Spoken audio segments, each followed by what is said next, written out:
Welcome to Accounting High. I think a lot of people talk about getting away from time-based pricing because employees say they don't like tracking their time. And it also creates a lot of issues with collections because if you're billing based on time, you haven't billed out front. So you're always going to have some type of AR revolving. And we talked about getting rid of AR. And I think some of these other tactics can be used after you create a baseline. So if you're just out in business, just getting started, maybe it's a good way to start. But most businesses should evolve from time based just for the simple fact that it reduces admin, reduces the AR, and reduces the need of like, did you really spend all that time on this? Those kind of questions. Check out the cash flow show. We discuss topics like getting paid on time, profitability, and managing your bottom line, payroll best practices, the best apps to use, and cash flow forecasting tools. So if you're a small business owner, your help's right around the corner. Fret not. Tune in as Scott and Nikole help you reach your goals on the cash flow show. The cash flow show. Listen and learn. We'll show you how to pay yourself on what your business earns. Cash flow show. Tune in with Nikole and OKR.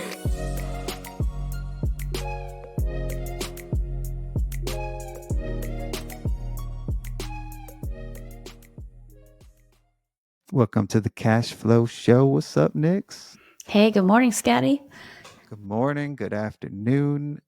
Oh, you guys are in for a treat today. We're talking about one of our favorite topics, pricing.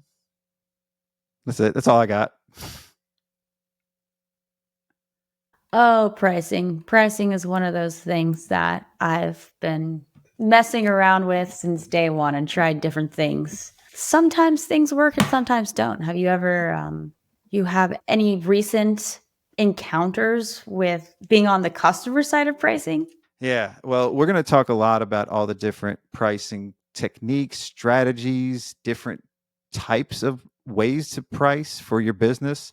We're mainly going to focus all of this on service base. So if you're if you're somebody that has a high inventory or other things like that, you might be able to learn stuff from this, but we're not going to go too deep into pricing out the goods that you sell. We're going to mostly talk about service based. I recently did actually have an encounter with pricing for service based. So I live in a house and they say that your air quality is affected over time if you don't clean out your vents or your this is debated too. So cleaning out the air vents in the house isn't something you have to do, but it was something that Juana wanted to do.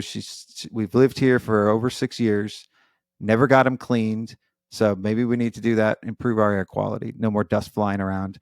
So we got a little value pack ad in the mail and it was like $79. Great. That doesn't seem like too much. Call them up. You know, it said something on the coupon like includes X number of this, that, events and returns, call for estimate. So I'm assuming they're going to come and maybe since we have a 3-story house, maybe it's like $300, right? Guy comes in and spent maybe 30 minutes counting every single vent in my house. There's a lot of vents, counting every unit, every return and everything. And he says, all right, I'm going to go put a price together and I'll come back in. He comes back in and says it's going to be $700 to do my air vent cleaning. I sent him home. I couldn't. I was expecting, like I said, maybe. So my expectations were not met at all. Like I'm looking at this ad in the coupon, and then they're doing this counting of the vents, which they probably could have done over the phone, but they had to come in to do all that. So he said, well, you can use this quote, maybe get another estimate somewhere. And I was like, yeah, I think I need to do that. We had another coupon in the mail. This one was 100, and I called them up and they couldn't give me a price over the phone. I said, I can give you the number of events. That's what the other guy came in. He says, yeah, but we have to see everything first. It was like very vague and he couldn't give me a reason why he needed to see everything first, but they had to come in to give me the estimate. So I scheduled that to come in. And then I'm like, maybe I should call a third company without a coupon, because that was the last experience I had. $79 coupon, $700 job. So I'm assuming maybe this one's going to be $1,000 if they come in. Wait, how much was the third coupon? The second coupon was 100, and so, So I'm like, well, it's supposed to be $100. So they're saying basically starts at $100 with this coupon for the whole thing. essentially, like the guy said that gave me the $700 quote that it would have been $1,100 if I didn't have the coupon.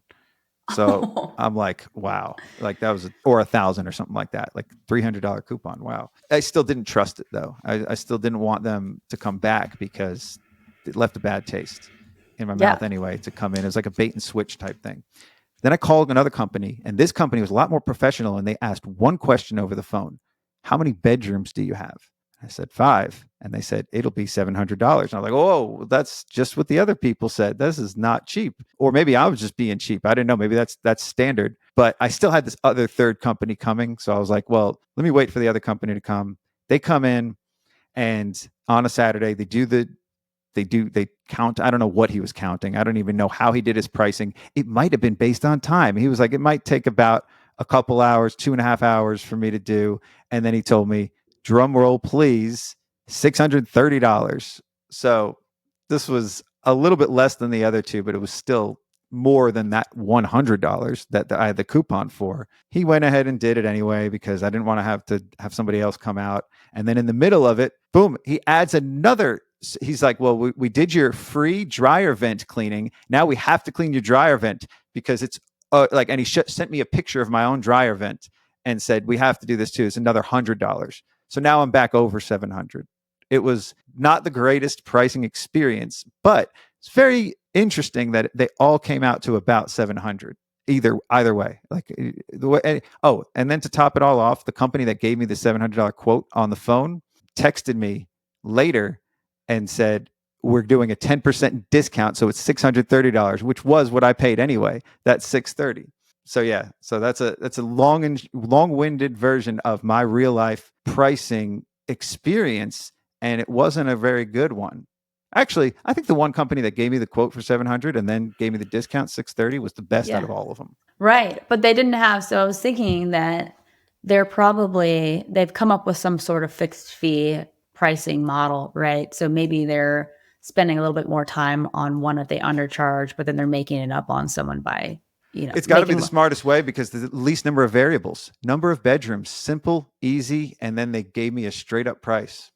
Right. And they're not spending the time to go out to your house, but probably when you already have somebody there, you might just be like, screw it. You're already here. Like, I'll just use you instead. Right. If that first guy said 500, I would have done it. And then he also was like, well, we can do it for 500. We won't do your basement, but that's not going to be we don't recommend that. You need to do the whole house and not just part. It was, yeah. So, and I also wonder like how much they're value pricing based on looking at how nice your house is, because contractors do that all the time, right? And house cleaners, like we'll get house cleaners that come out and then they just give you like absorbent pricing because they think you have money if your house is nice. They feed your ego too. Oh, your house is much bigger than normal. This is why it's so much.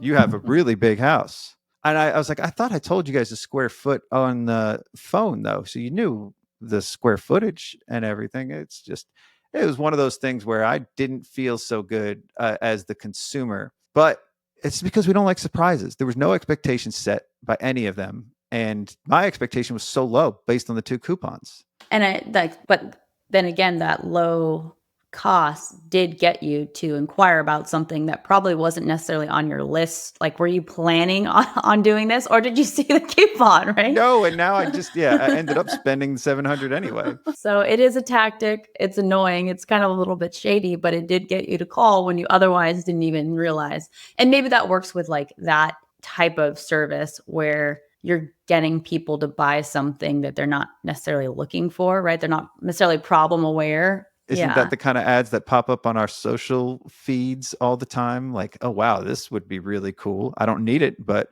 that's dope. That's a big part of your marketing funnel is potential customers that are not problem aware yet. And so you have to educate them versus the ones who are actively looking for your service, which is actually a really, really small percentage of your funnel. Yeah, those are the best ones, but there's such a small percentage. And that's why everything feels like such a slog. But that's really cool. So if you're creating that value and creating problem aware, making people aware of the problem, then that's in our marketing episode. We're gonna talk about that too. So stay tuned. Yeah, so pricing strategies. All of three of these used somewhat different strategies. Some of them higher risk, some of them lower risk, some of them required labor and man hours just to give me the price. So they're churning that all day too. They got guys out in the field going house to house just giving quotes. And they're used to it. This guy was like, "Yeah, you can get another quote." And it was almost expected that he wasn't going to do the job halfway. Was either of them more like consultative versus the other one being more like checklist oriented? Did that They were all matter? checklist. Expertise? At this point, the person that was doing that was not a decision maker in the business at all. They were just somebody that was going to be they were going to serve, and they were not necessarily asking me questions that enticed me to want to do anything. I was just like, I at this point, like, you're not creating any extra value here. You're just telling me a price that's way beyond what I was expecting. And it sounds like there's also not a lot of differentiation in that service. Like, you're not worried about this company is going to do it the best. You're more concerned about lowest cost, right? One person did talk about differentiation on the phone, and they said they use different cleaning tools. They have a proprietary method that no other place does. I didn't understand what she was talking about and what this whole like vacuum or something, but I was like, I understand this talk. I used to do this when I was selling vacuums. Like, talk about the one feature that it has that the other ones don't. So, but did she talk about why that's important to you? Yeah, not that. I guess probably not though. That was a missing piece. Yeah, I was the price shopper on the phone. I was like, well, what's the price? Like, I understand. And once I got the price, I wasn't as inclined to continue because I was like, oh man, 700. That sounds about right. It seemed fate.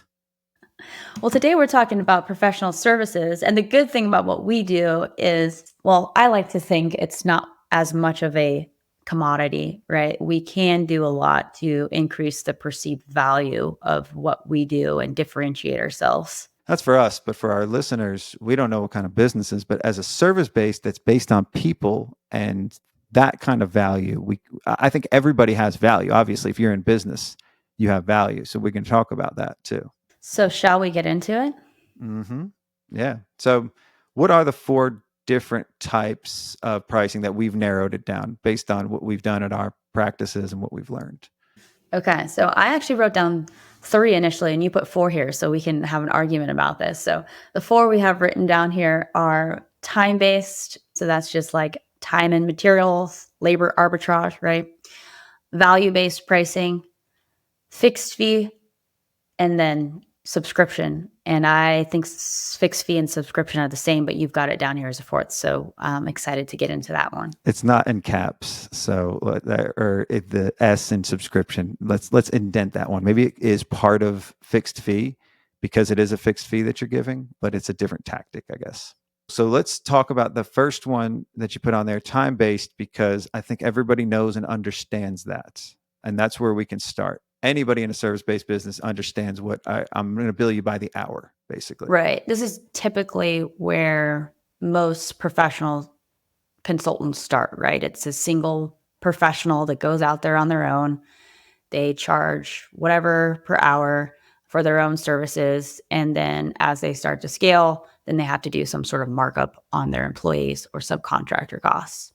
So we'll actually get into a part 2 of this episode where we go deeper into the economics of that, into the actual calculation to make sure at a minimum you are charging the right amount to get you to that 50, 30, 20 that I talked about in previous episodes, to make sure you're at least charging an amount that is going to get you a guaranteed profitability. We're not going to go too far into time-based pricing in this episode, just because I think everyone's pretty familiar with it. But Scotty, if you have anything else to add here. No, I'm excited. Tune in next week because we're going to talk about applying some of this into setting a foundation price because it works.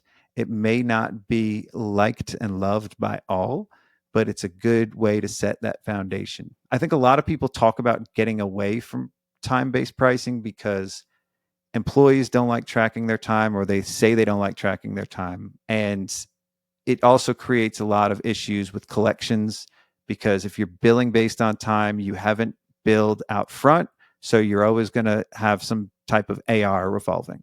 And we talked about getting rid of AR. And I think some of these other tactics can be used after you create a baseline.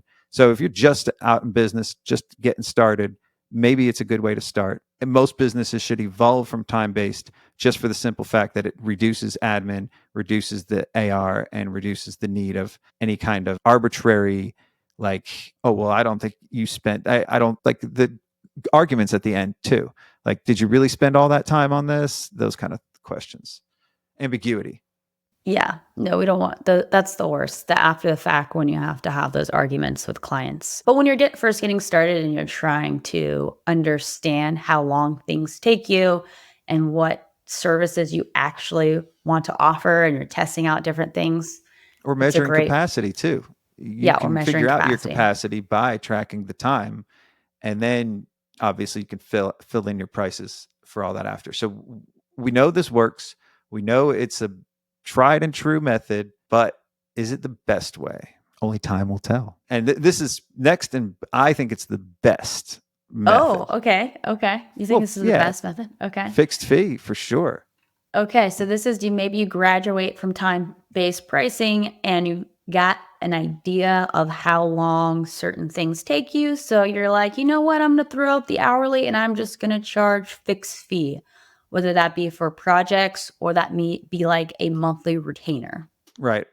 And so figuring out that fixed fee is also something we can get into in our part 2 in the next episode. I think that's kind of the deep dive that you go into, is coming up with what those fixed fees are for all of your services. Once you do figure out what are those profitable prices for all of the different services that you have a price menu. And when you have that price menu, then there's a lot of different strategies and techniques you can do with that. And we'll go into what those different things are. One of them is bundling the services together to create options for customers.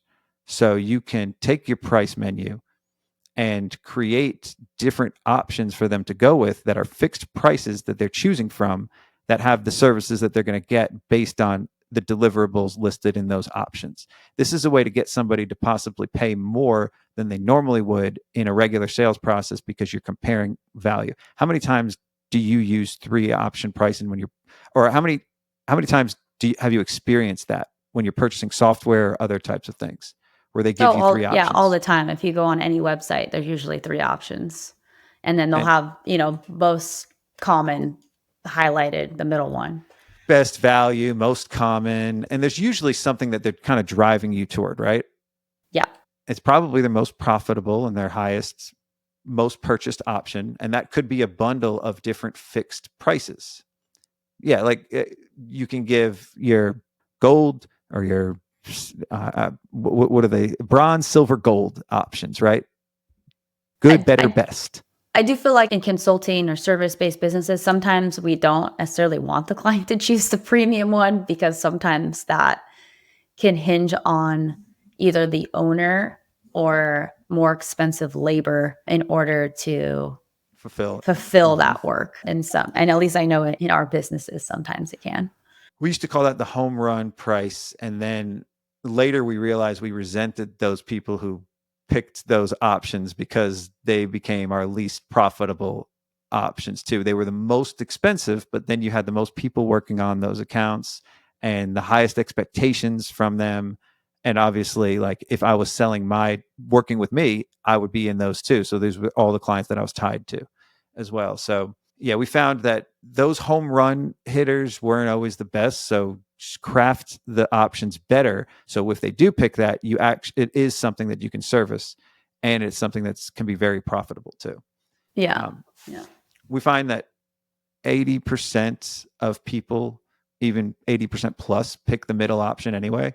So if you're driving people away from something, or driving them towards something, put that in the middle. And there's a lot of different ways to strategically set up those options too.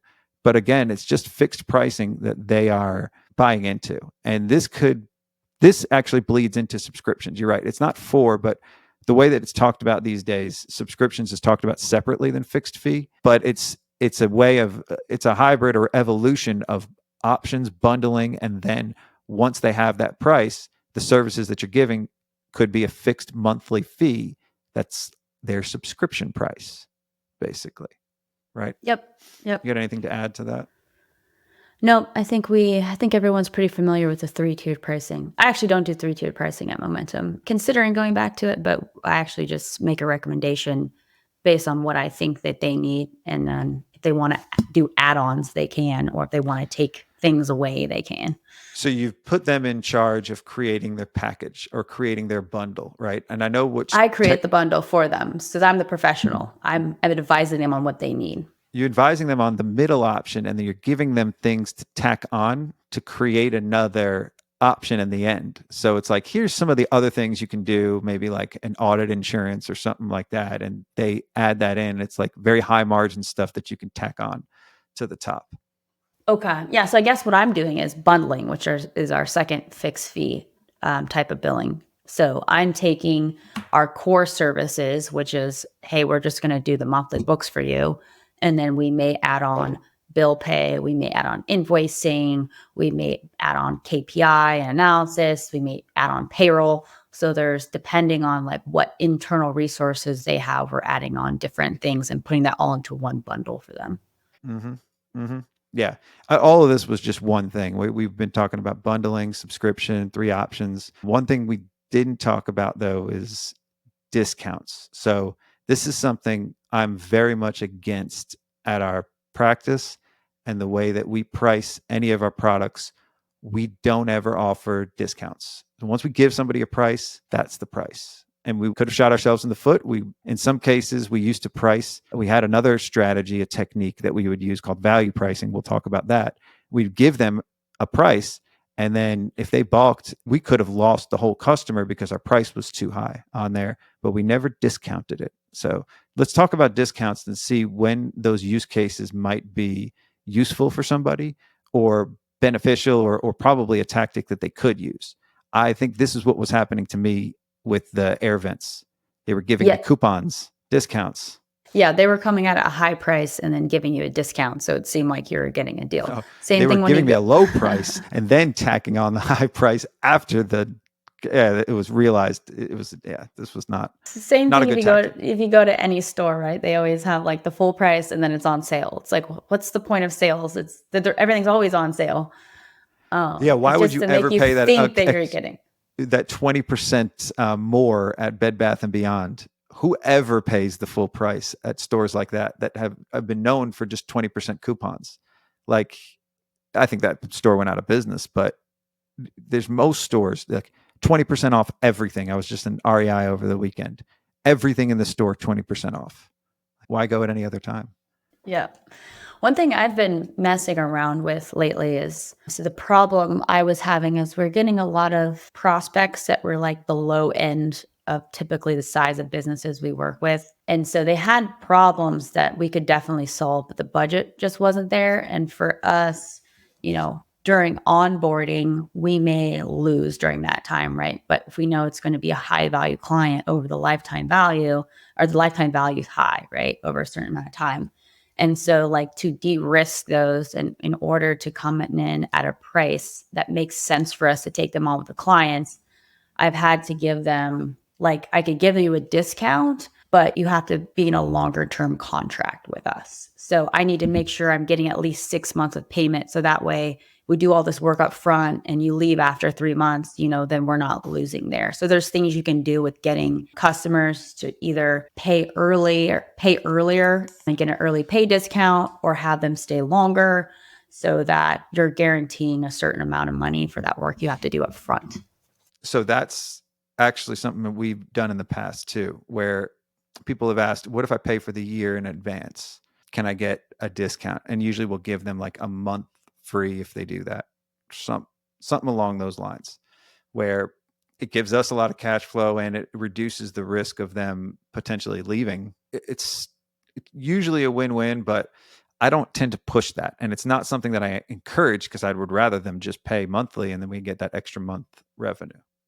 Yeah. And I would not want to be locked in with a customer who doesn't want to stay with us, or we don't want to stay with them either. So my preference is not to do that. But that's because we also have to continue servicing them versus if it's subscription or something, it's not like you have to continue servicing them if they decide that they don't like it anymore. If it's a software subscription, but if it's a professional services subscription, we're talking about that. People could be offering subscription for anything these days, right? Like if we're offering it at accounting firms, I think anybody has the potential to offer a subscription, but you have to be mindful of people wanting to leave that subscription too. And how do you de-risk that as well? There's loyalty programs. That's another thing that I've never really considered in our business. Have you implementing any kind of loyalty program? No, I haven't. I guess that would be like there's a sandwich place that we like to go to and we get the little punch card. Well, I don't know if that'd be considered a loyalty program. That definitely is, yeah, because now you can go back and you're a loyal customer. You've been there 10 times, you get a free sandwich. That's right. So it's rewarding people. I kind of thought of stuff like that. When we first started taking credit cards in Square, we were able to put everything into Square so people could pay with a credit card. And Square created the way to flip up an easy loyalty thing. So I was like, oh, you do 10 tax returns with us, you get the next year free or something. I don't know. That wasn't what we were going to do, but I was trying to implement something like that. I never really did it. I never really did that. Oh yeah, airlines. Yeah. Talk about that. Airlines are great with this.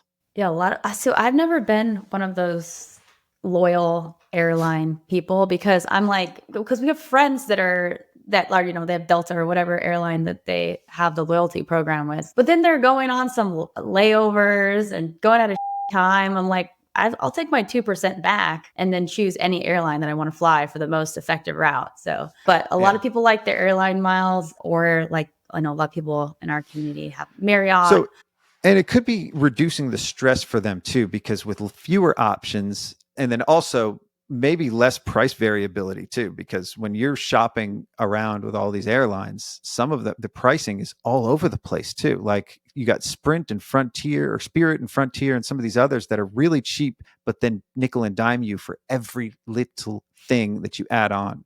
And then you got some airlines that are just a higher price and everything's included. And then you have Southwest.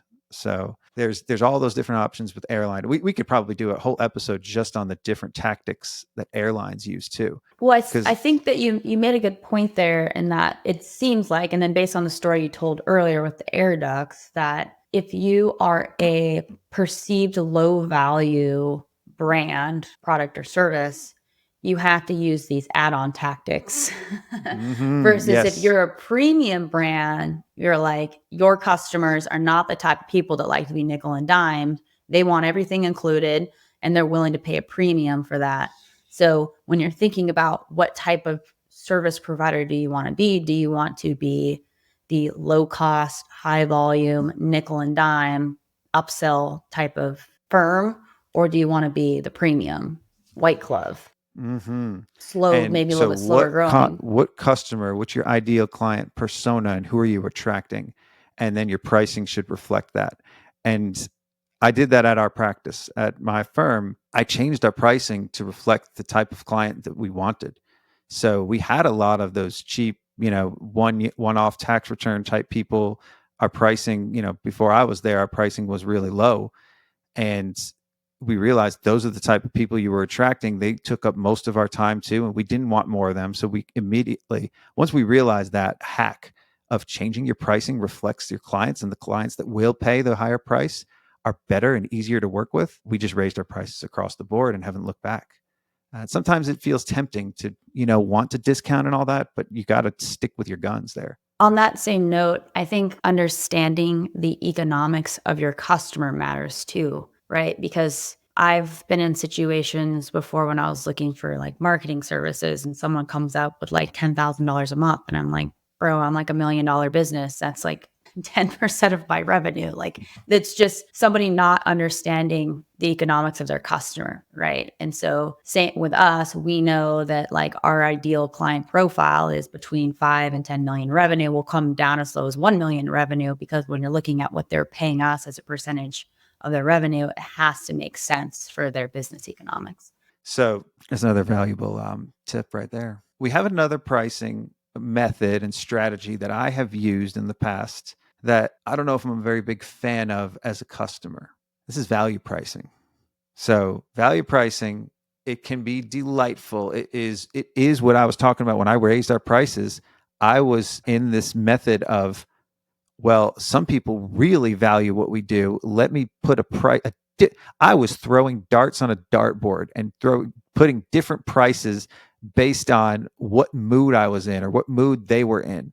Nothing was really sound. It was the Wild West, and we had clients paying exorbitant fees that were happy to pay it, and then we had a ton of people running away from the fees because they were way too high. Just like you got that $10,000 a month thing. I know I quoted people crazy prices back in the day. There was no way I could scale out of that system because nothing was documented. It wasn't clear on who got what price and why they were paying what price. It was just whatever worked at the time. So I wasn't able to get out of sales at that point. I wasn't able to elevate and remove myself or delegate that role because it all existed in my head and nobody knew what I was doing. And when they tried to do it, it didn't necessarily work because they weren't very confident in what price they were delivering.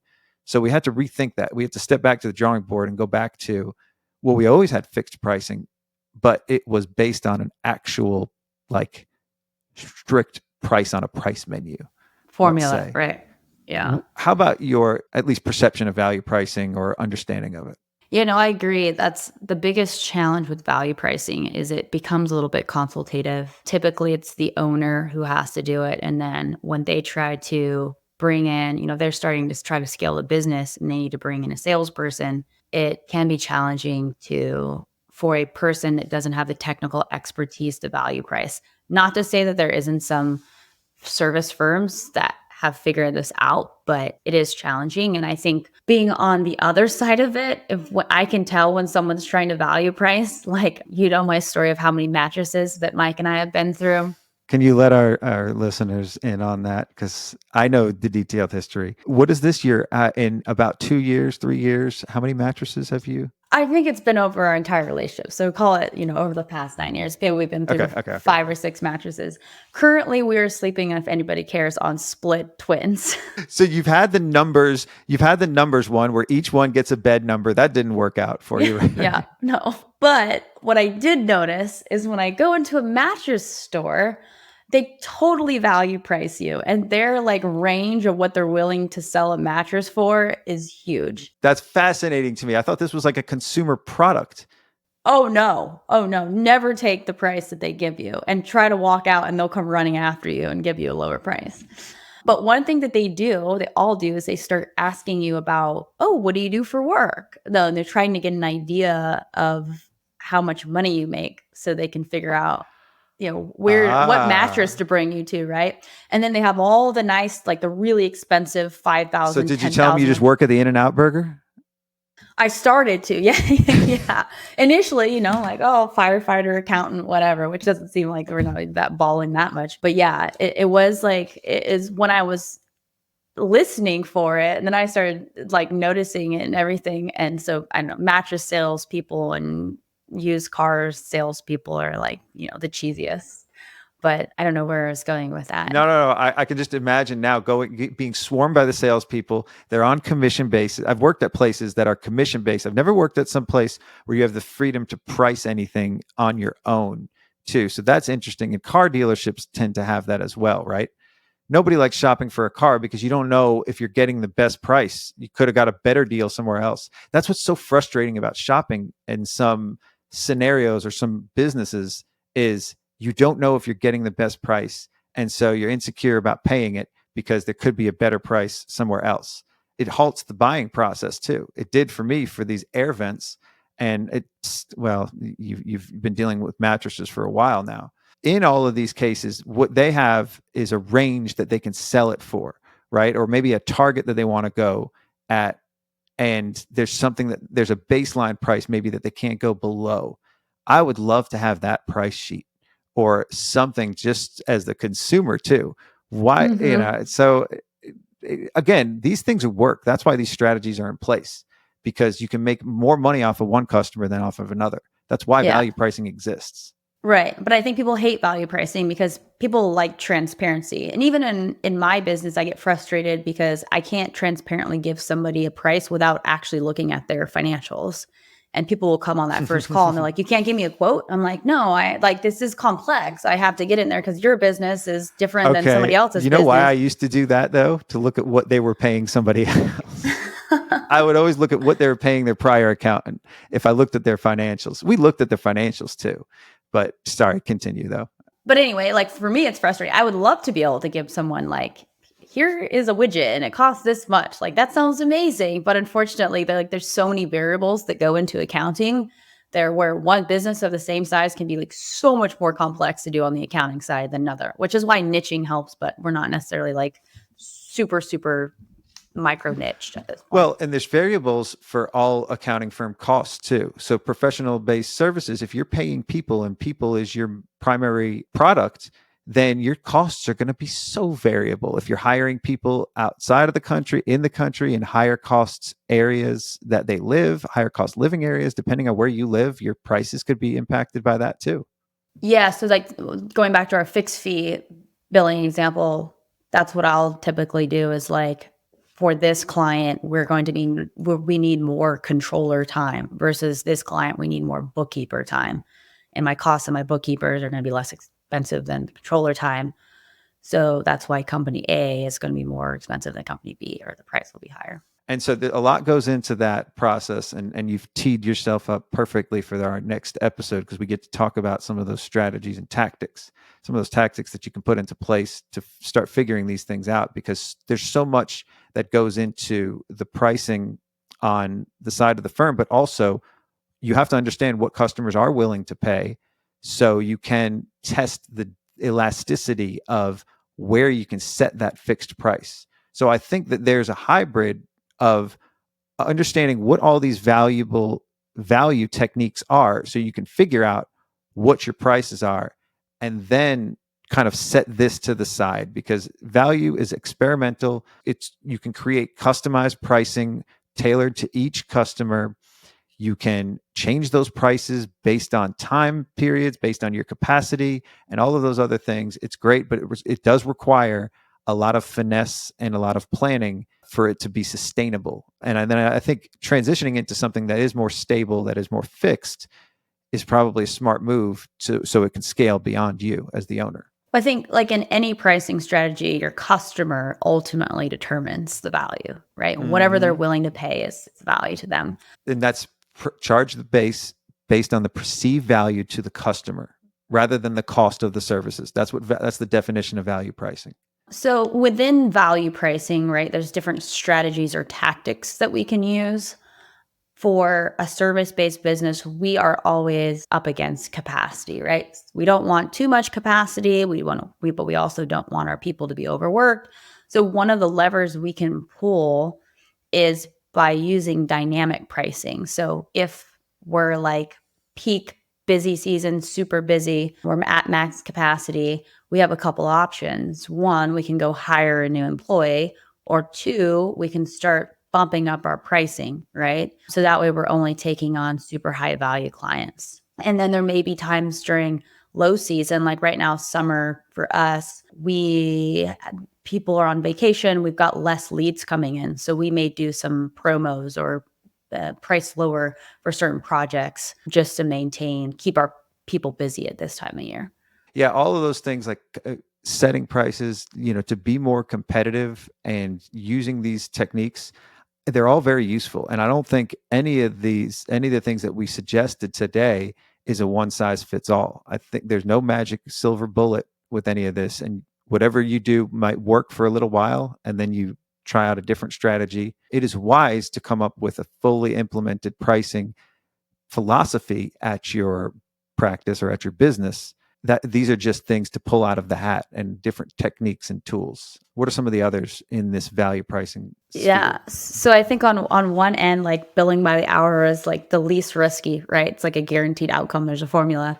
And then on the high end, if you want to like really have some fun and get crazy with maybe a small percentage of your client's portfolio, kind of hedge your bets, you can do performance-based pricing. So this is basically you charge based on the results that you deliver. So you've got skin in the game. So that might be an example, might be if you're helping a client sell their business, you're an M&A consultant or something. Maybe you get a percentage based on the increase in value from when you come on and when you sell it, or the sales price. Maybe you're taking equity instead of getting paid. Any other examples you might have, Scotty, of? So it could be like a commissions, like how an AUM type scenario where it's based on the assets under management. And if they increase, then it's a higher commission, stuff like that. Yeah, exactly. But if it goes down, then If it goes down, you're at risk. you have higher risk, right? So I think that strategy is fun to play with. And if you're in a service-based business, I wouldn't put, depending on your risk, right? Maybe try that with a couple clients and not all of your clients. And then there's potential for high upside. Because I know we have some colleagues that they'll take equity in some of their deals instead of getting paid. Yeah, there's a high upside there. But it's also, like you said, a big risk because this company could go out of business. So what's that equity mean if you don't have a client anymore and they don't exist? Some others we talked about geography of your employees could dictate how much you are paying your people, but also where your customers are located too. So, you could be fully remote and have people out in the Philippines working like I do, or you could have people all across the United States and based on where they live. I've never really understood if this works for online businesses, but definitely for in-person stuff. Your geography is your criteria. Like if you live in California, you're probably going to be able to charge much higher prices. Yeah, I've definitely experienced pricing compression since COVID, right? Like most of our clients are still local. Most of them I used to go actually meet them in person and go to their office. Now that everybody's moved to 100% online, they're now used to buying from people online. So geography becomes less important, which means that when somebody's looking for accounting services, they could also be looking in other parts of the country. So I've had to adjust my cost, right? I've had to go find people in different states, in different countries in order to be competitive with other people in other states. So is that what you did? You adjusted your costs and then reduced your prices? Or did you change your pricing strategy? We've definitely experienced downward compression in pricing when it comes to people finding us online. Referral base has still been strong in terms of like a direct referral from a local business. However, those leads aren't always like the ideal client profile that we want, right? So the online ones, you may not land, you may have a lower close rate, but you're not changing your pricing. No, we had to reduce our pricing for the online leads. Is this a form of value that you're doing, value pricing based on the customer or the lead? I'm trying to get you to say that you do value pricing. I don't know that it's value pricing. I think Is it fixed fees? Is it discounts? I think it's them just compressing my prices. This is the $1 million question here, folks. Yeah. Folks, I think Nikole's using a hybrid of all of these methods. You use a little bit of time too, right? Yeah, we use time cases? Sometimes. Yeah. So I think we're just proving the model here that everybody could be dipping into all of these buckets when it's appropriate. Yeah, and I think like in this case, right, I had to change with what the market is looking for. And I'm almost coming back to, we're doing more hourly projects than we used to. Like I haven't done hourly in years. And now for whatever reason, things are kind of swinging back hourly. And I think it's because we've had this downward compression of pricing that we're losing. And now I'm like, this, I'm going back to hourly. We need a new baseline. Yeah, we need a new baseline because you don't want to lose any money either. That's really interesting. Yeah, that's fascinating too, because you could get desensitized to what you're pricing and then realize later that you've discounted it down to a reduction and you're losing money. You know what's happening? And this is another thing we have on the list is, so we have written down here, market penetration pricing. And what's happening in the accounting and bookkeeping space is we've got these venture-backed bookkeeping companies coming in with super low costs. And that's like screwing up our equilibrium when it comes to market pricing. And so I think that's impacting firms like ours, right? Where they're seeing $300 a month for bookkeeping, and then they come to us and it's, a significantly higher. And really what these bookkeeping companies are doing is they're operating at a loss to get the market share, and then they're going to jack up the prices later when they realize their prices later. Yes. Yeah. Yeah. We see it happen oh so much. And people are at a race to the bottom. They're trying to automate as much as they can of this relationship. And as we're talking to our audience today, and as we are professional service businesses, and our relationship is what we're selling. So some of those other companies that are selling these really low cost options, there's no human involved in a lot of these scenarios where you can't talk to anybody. You're not working with somebody directly. Maybe in some cases you are. Yeah, and I think so what I'm starting to realize is the clients that are at that $1 million mark are actually our most challenging clients because they're seeing those really low prices.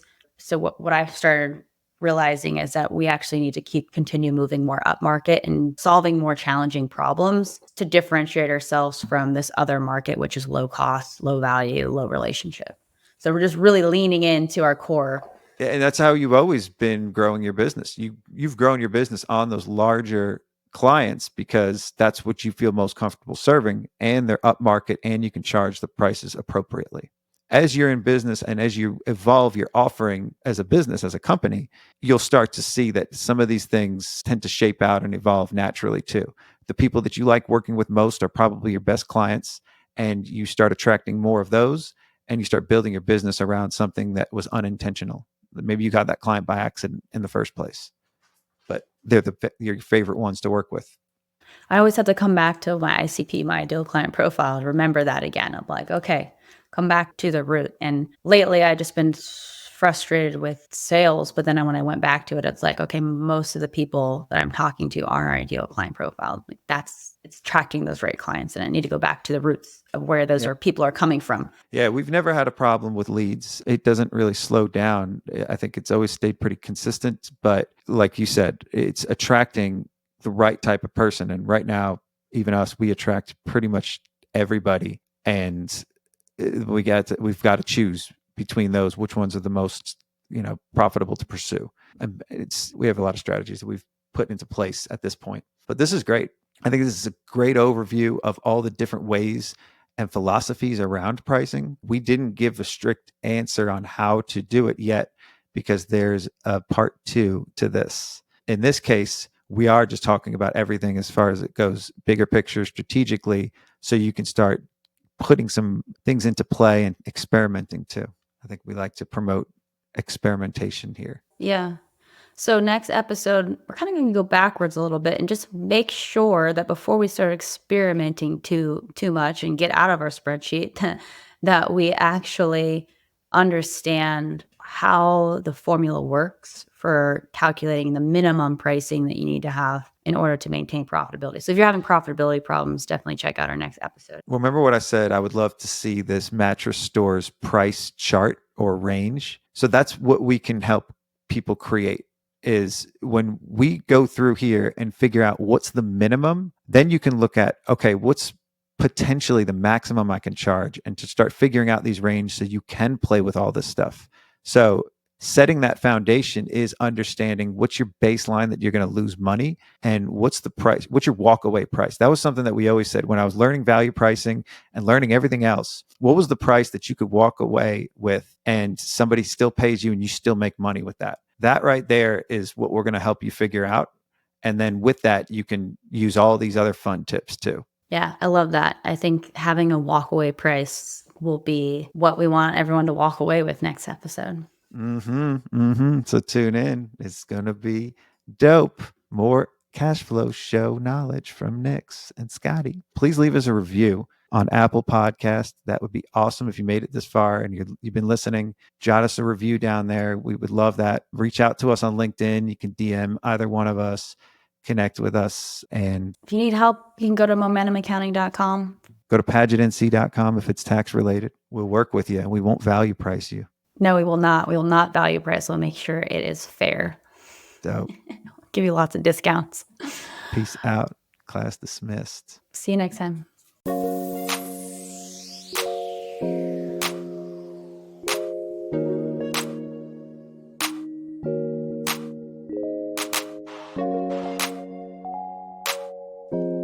Yeah.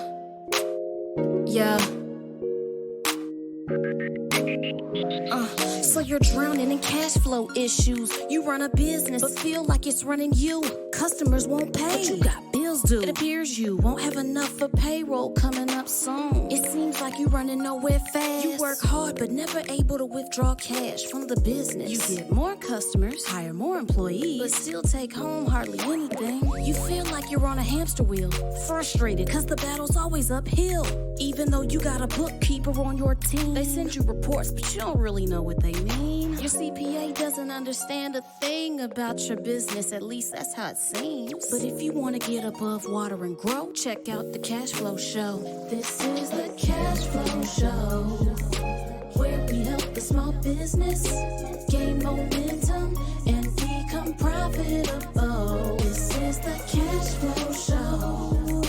Listen and learn. We'll show you how to pay yourself on what your business earns.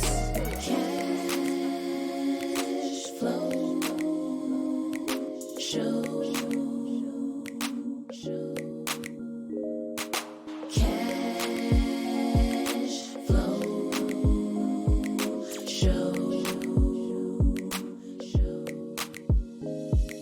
Discuss topics like getting paid on time, profitability, and managing your bottom line, payroll best practices, the best apps to use, and cash flow forecasting tools.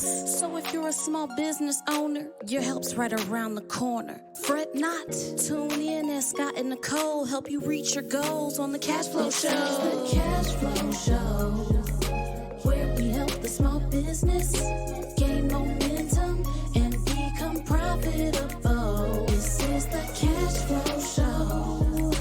Listen and learn. We'll show you how to pay yourself on what your business earns. Cash Flow Show. Our advice will take you far. Cash Flow Show. Tune in with Nikole and OKR.